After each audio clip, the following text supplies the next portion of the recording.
Hello, કેમ છો બધા? હું છું નરેન્દ્ર પંડ્યા. નરેન્દ્ર પંડ્યાના રસોડામાં આપ સર્વનું દિલથી હાર્દિક સ્વાગત કરું છું. હવે સાંજ પડી ગઈ છે અને સન્ડે પણ છે. સવારે તો દાળ ઢોકળી ખાધી. આપણે રવિવારે સ્પેશિયલ દાળ ઢોકળી હોય જ છે દરેકના ઘરે. તો હવે ત્યારે ભૂખ જેવું ઓછું હોય છે. તો હવે આપણે શું બનાવીશું સાંજના રસોઈમાં? તો એક નવી ટાઈપનો હાંડવો બનાવીને હું તમને બતાવું છું. તો હાંડવો મારા સનને બહુ જ ભાવે છે અને મારા ઘરના ફેમિલીને બહુ ભાવે છે. પણ હવે દાળ ચોખા પલાળ્યા નથી, આથો આવ્યો નથી. તેમ છતાં પણ હું તમને હાંડવો કઈ રીતે ઇન્સ્ટન્ટ બનાવવો એ પણ દાળ ચોખા વગર એ હું તમને બતાવું છું. તો ચલો આપણે જોઈ લઈશું નવી યુનિક રેસીપી. પૌષ્ટિક અને મેથી અને પાલક અને બીજા ઇન્ટિગ્રેટ નાખીને ટેસ્ટી એવો હાંડવો બનાવીએ તો બધાને ભાવશે અને તમે પણ બનાવજો. બરાબર? ચલો ત્યારે આપણે જોઈ લઈશું રેસીપી.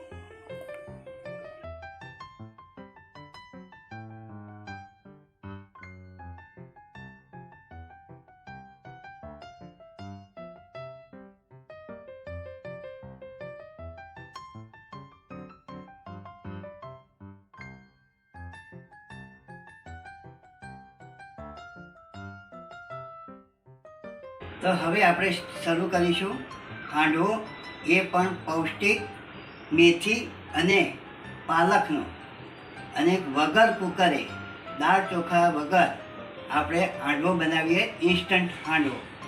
બરાબર? ચલો ત્યારે એનું જોઈ લઈએ. તો ચલો એમાં સામગ્રી શું શું જોઈશે એ હું તમને બતાવી દઉં છું. હા, મેં સોજી લીધી છે. આ જે બે વાડકા છે ને, આ ટાઈપના બે વાડકા ભરીને મેં સોજી લીધી છે. એક વાડકો ભરીને ચણાનો લોટ છે. આ પાલક છે, આટલી સમારેલી તૈયાર રાખી છે. આ મેથી લીધી છે, એ પણ સમારીને રાખી છે.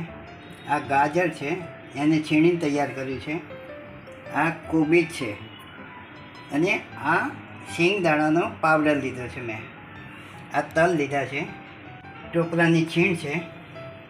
આ આદુ મરચાંની પેસ્ટ લીધી છે. આ દહીં છે અને આ છે સ્પેશિયલ ઇન્ટિગ્રેટ છે, જે વરિયાળી અને આખા ધાણાનો પાવડર લીધો છે. એનાથી બહુ ટેસ્ટી અને સારો બને છે. આ ગરમ મસાલો છે. આ કાળા મરીનો પાવડર લીધો છે. આ લીંબુ લીધા છે. આ કઢી પત્તા છે અને રેગ્યુલર મસાલા લીધા છે અને આ તેલ છે. તો ચલો હવે આપણે શરૂ કરીશું હાંડવો. હવે આપણે આ જે સોજી લીધી છે એ આપણે નાખી દેવાની. બધી લઈ લીધી છે. પછી એમાં બે વાડકા ભરીને મેં સોજી લીધી હતી.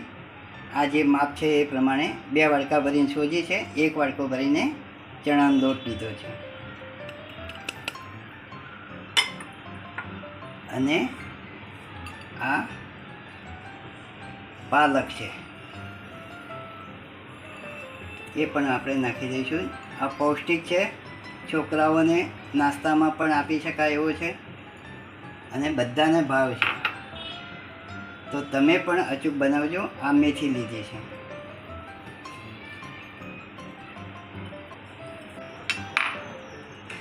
આ ગાજર મેં છીણીને લીધા છે. આટલા ગાજર નાખવાના છે. અને આ કોબી પત્તા સમારીને મેં રાખ્યા હતા, એ પણ નાખીશું. એ આટલા બધા નહીં જોઈએ, થોડા ઓછા લઈશું. હવે આપણે એમાં તેલ એડ કરીશું.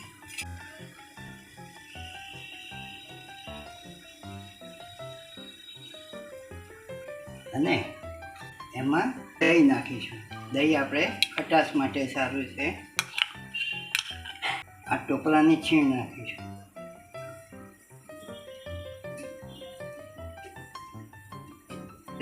શિંગદાણાનો પાવડર મિક્સરમાં ગ્રાઇન્ડ કરીને તૈયાર રાખ્યો હતો, એ પણ આપણે નાખીએ છીએ. આ જે વરિયાળી અને આખા ધાણાનો તૈયાર કરેલો મસાલો એ પણ નાખીશું, એટલે વરિયાળીની સુગંધ બહુ સારી આવે. એમાં આપણે એડ કરીશું કાળા મરી. હવે ગરમ મસાલો નાખી દઈએ, સ્વાદ અનુસાર નાખવાનું છે. અને હવે લીલા મરચાં અને લસણની પેસ્ટ, અને હવે થોડા તલ નાખી દઈએ.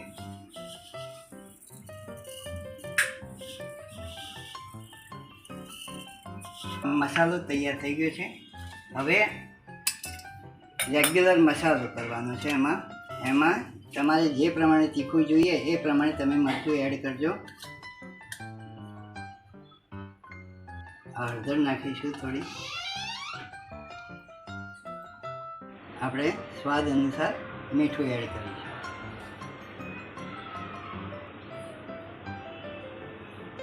હવે મસાલા બધા કમ્પ્લીટ થઈ ગયા છે. હવે આમાં પાણી એડ કરીશું અને એક બાજુ હલાવતા જવાનું.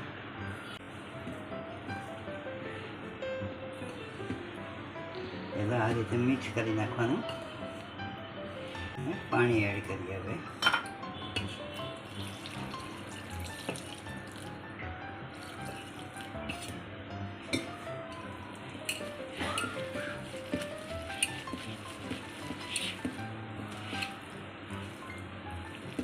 થોડું થોડું પાણી એડ કરતા રહેવાનું, જેથી ઢીલો ના થઈ જાય એ ખાસ ધ્યાન રાખવાનું.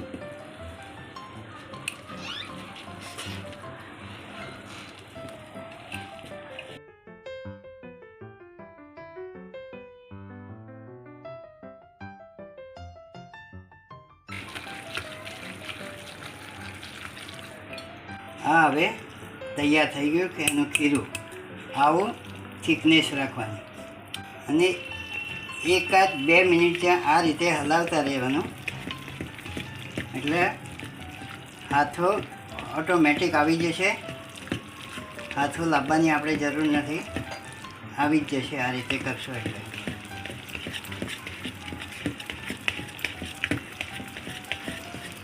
આવું ખીરું જોઈએ આપણે. હવે આમાં ખટાશ માટે થોડું ખટમધુરો રાખવા માટે આપણે થોડું લીંબુ નીચોવીશું.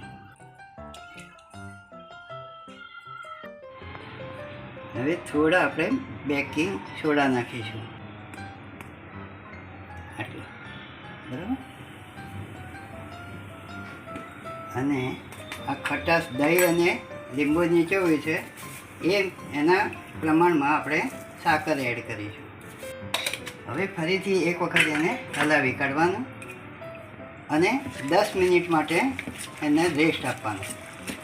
એટલે જે અંદર સોજી છે એ ફૂલીને તૈયાર થઈ જશે. આ ઇન્સ્ટન્ટ હાંડવો છે.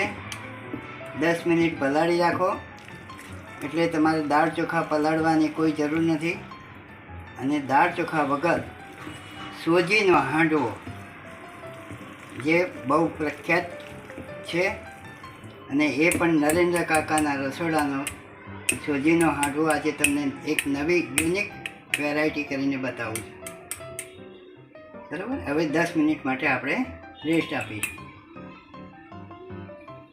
હવે સૌ પહેલાં હું તમને હાંડવાનું કુકર દરેકના ઘરે ના પણ હોઈ શકે, તો હાંડવાના કુકર વગર આપણે આ પૌષ્ટિક પાલક મેથીનો હાંડવો કઈ રીતે બનાવવો, આવી એક કઢાઈ લેવાની ડીપ જેવી, અને આ પ્રમાણે તેલ મૂકી દેવાનું. બરાબર. અને પછી આપણે ગેસ ચાલુ કરીને એનો વઘાર કરવાનો છે. હવે તેલ વઘાર આવી જાય એ રીતે ગરમ થવા દેવાનું. એમાં આપણે રહી નાખી છે. આ રહી તતડી રહી છે, વઘાર આવી ગયો છે. હવે એમાં લાલ આખું મરચું નાખીશું અને થોડી હિંગ નાખીશું એમાં. અને પછી ગેસ ધીમો કરી નાખવાનો, સ્લો એકદમ. પછી જે આપણે ખીરું તૈયાર કર્યું હતું ને એ આપણે એમાં પાથરી દેવાનું છે.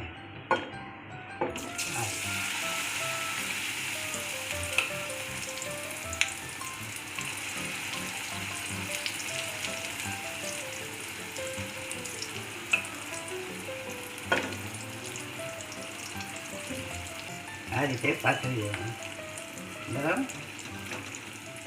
આમાં તેલ થોડું વધારે રાખવાનું જેથી એ દાજે નહીં નીચે. અને હવે એમાં આપણે ઉપર તલ ભભરાઈ દઈશું. એનાથી ટેસ્ટ પણ બહુ સરસ આવશે અને દેખાવમાં પણ સારું રહેશે. હવે આને છે ને આ રીતે ઢાંકી દેવાનું અને ફક્ત 7 થી 8 મિનિટ પછી આપણે જોઈશું કેવું છે, બરાબર. હવે હું તમને આ એક કુકર વગર આપણે કઈ રીતે હાંડવો બનાવવો ઇન્સ્ટન્ટ એ મેં બતાવ્યો. હવે જેના પાસે કુકર છે એ કુકરનો ઉપયોગ કરીને પણ હાંડવો બનાવી શકે છે.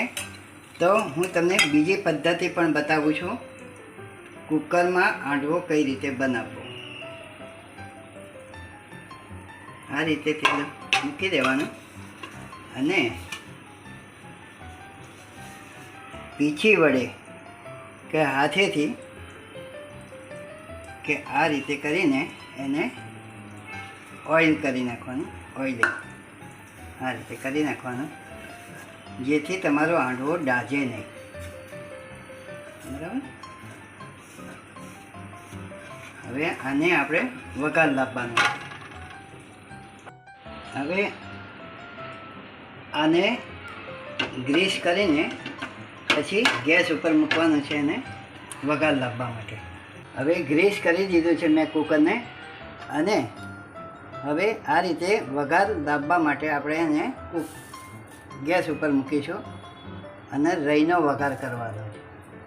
વઘાર આવે એટલે આપણે 2 લાલ આખા મરચાં નાખીશું સૂકા અને કઢી પત્તા નાખીશું.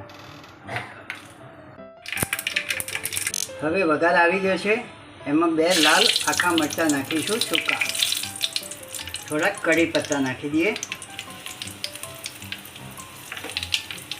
અને સ્વાદ માટે કાળા મરી નાખીએ આખા, બરાબર. અને હવે આ હિંગ નાખીએ. હવે આને નીચે ઉતારીને એમાં આપણે આપણું ખીરું નાખી દઈશું. જુઓ જો કાળા મરી પાકે છે.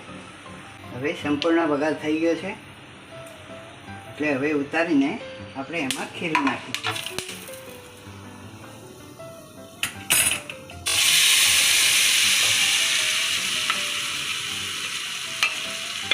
હવે આને આ રીતે હલાવી કાઢવાનું એટલે વઘાર ચારે બાજુ થઈ જાય, બરાબર. વઘારની કેવી સુગંધ આવે છે અને હાંડવો બનશે એટલે કેવી સુગંધ આવશે એ હું તમને બતાવીશ. હવે આ હાંડવાના કુકર સાથે આવી પ્લેટ આવે છે. પ્લેટની અંદર આવી કોરી રેતી ભરવાની અને આ રીતે સેન્ટરમાં રાખવાનું. જ્યોત વચ્ચોવચ્ચ હોવી જોઈએ. અને પછી આ જે હાંડવાનું કુકર છે ને એ ઉઠાવીને સેન્ટરમાં મૂકવાનું જેથી જ્યોત જે હોય એ સેન્ટરમાં હોવી જોઈએ. જુઓ છે, બસ. હવે સ્લો ટુ મીડિયમના ગેસ ઉપર આને તૈયાર થવા દઈશું. ઓછામાં ઓછો 45 મિનિટ જેવું લાગશે અને હાંડવો તૈયાર થઈ જશે. હવે આને ઢાંકણ ઢાંકી દેવાનું છે અને હવે આમાં ડેકોરેશન માટે અને સ્વાદ માટે આપણે તલ નાખીશું.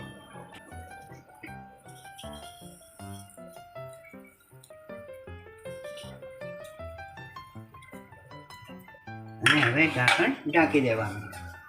ઓછામાં ઓછા 45 મિનિટ સુધી આપણે એને થવા દઈશું અને સ્લો ટુ મીડિયમના ગેસ ઉપર રાખવાનું એટલે ધીમા તાપે બહુ મસ્ત સીઝીને તૈયાર થશે. હવે આપણે ચેક કરી લઈએ. જુઓ હાંડવો તૈયાર થવાની તૈયારીમાં છે. હવે આને પલટી મારવી પડશે એટલે ઉલટાવવો પડશે એટલે બીજું પટ તૈયાર થઈ જાય. દેખો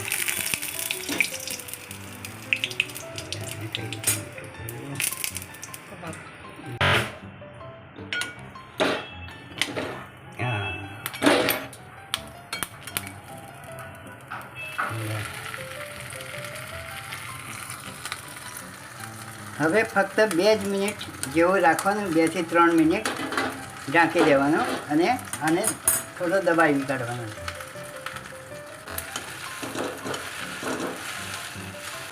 હવે તેલ નાખવાની જરૂર નથી આમાં.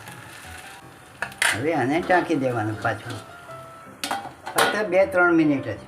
2-3 મિનિટ થઈ ગઈ છે, જરા આપણે ચેક કરી લઈએ.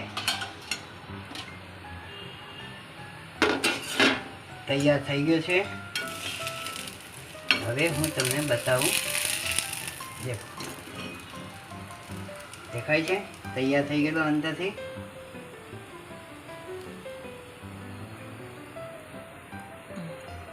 હવે આપણે એને ઉલટાવી દેવાનું.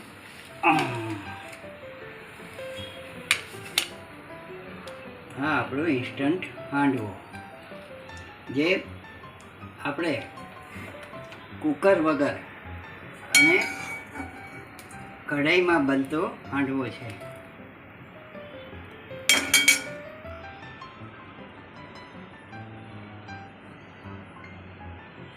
અને તમારે ચેક કરવું હોય કે થઈ ગયો છે કે નથી થઈ ગયો, તો આપણે એક છરી નાખીને વચમાં છરી નાખશો એટલે ચોટ્યા વગર પાછું આવશે. જુઓ છે,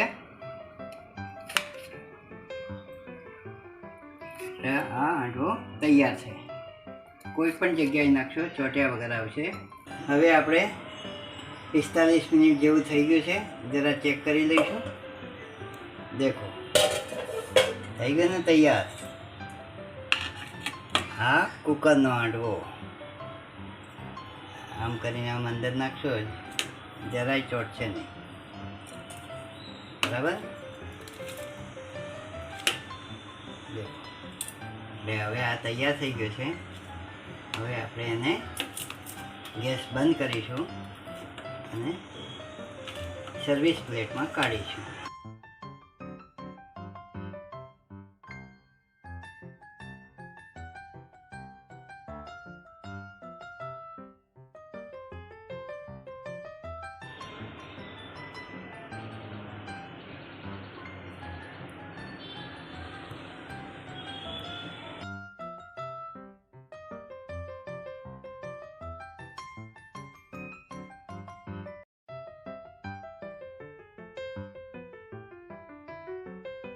હા, તો નરેન્દ્ર કાકાના રસોડાનો સ્પેશિયલ મેથી અને પાલકનો પૌષ્ટિક એવો હાંડવો તૈયાર થઈ ગયો છે. અને આ અત્યારે શિયાળાની સિઝન છે એટલે મેથી જોઈએ એટલી મળશે અને પાલક પણ જોઈએ એટલો, અને સારો તંદુરસ્ત પાલક, સારો અને વ્યવસ્થિત પાલક મળશે. તો તમે પણ ઇન્સ્ટન્ટ દાળ ચોખા વગરનો આ હાંડવો બનાવજો અને તમને કેવો લાગ્યો એ પણ તમે મને કોમેન્ટ બોક્સમાં અચૂક જણાવજો. આ છે નરેન્દ્ર કાકાનો સ્પેશિયલ હાંડવો. આ અગાઉ મેં હાંડવાની એક રેસીપી મૂકી હતી 6 એપ્રિલે 2023ના રોજ. એ ડ્રાયફ્રૂટ હાંડવો હતો. અને અત્યારે મેં તમને બનાવીને બતાવ્યો એ છે મેથી પાલકનો પૌષ્ટિક હાંડવો. એ પણ ઇન્સ્ટન્ટ છે. તમારે જો ઇન્સ્ટન્ટ બનાવવો હોય તો કઢાઈની અંદર જે મેં તમને કરીને બતાવ્યો એ રીતે તમે બનાવશો તો તમારે ઇન્સ્ટન્ટ બની જશે. અને જો કુકરમાં બનાવશો તો 45 મિનિટ જેવું લાગશે. તો તમે પણ અચૂક બનાવજો અને નરેન્દ્ર કાકાની રેસીપીને અને વિડીયોને ચેનલને તમે લાઈક, શેર અને સબસ્ક્રાઈબ કરવાનું ભૂલતા નહીં.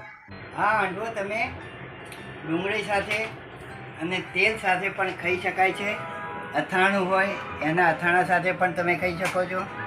દૂધ છે, છાશ છે, એના સાથે પણ તમે ખાઈ શકશો. બનાવજો અને મોજ માણજો નરેન્દ્ર કાકાની રેસીપી સાથે. હર મહાદેવ.